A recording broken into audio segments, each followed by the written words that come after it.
Rus dili 365 günə 8-ci gün.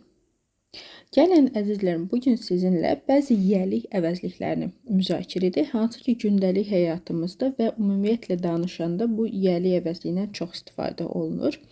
Və məsəl üçün Azərbaycan dilində mənsiz, sənsiz, onsuz, bizsiz və yaxud bu cür sözlərdən istifadə edirsiniz, düzdürmü?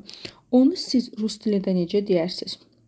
Bəli, mənsiz, biz, меня. Sənsiz, без тебя.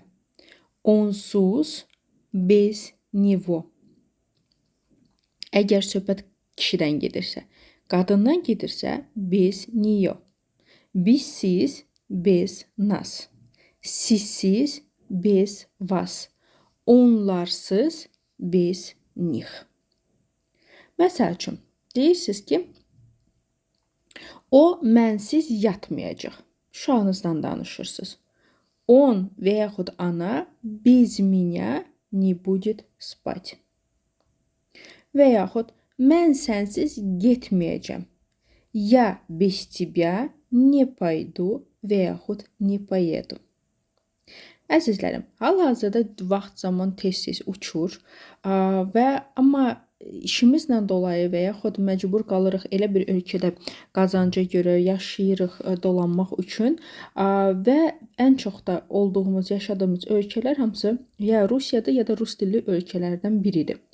Və hər birində də aydın məsələdir ki, yəni xarici dil onların ana dili və yaxud ikinci ana dili kimi Rus dili olduğuna görə məcbur qalırıq bu dildə bilməliyik. Bilməyəndə də zülm çəkirik. Ona görə də buna son qoymaq istəyirsinizsə, mütləq şəkildə ikinci danışıq kitabımı əldə edin. Həmən o danışıq kitabında 3000-dən artıq cümlələr var. Yəni ki, o kitabın sayəsində siz müəllim yanına getmədən, kursa getmədən sərbəst sıfırdan B2 səviyyəsinə kimi qalxa bilərsiniz.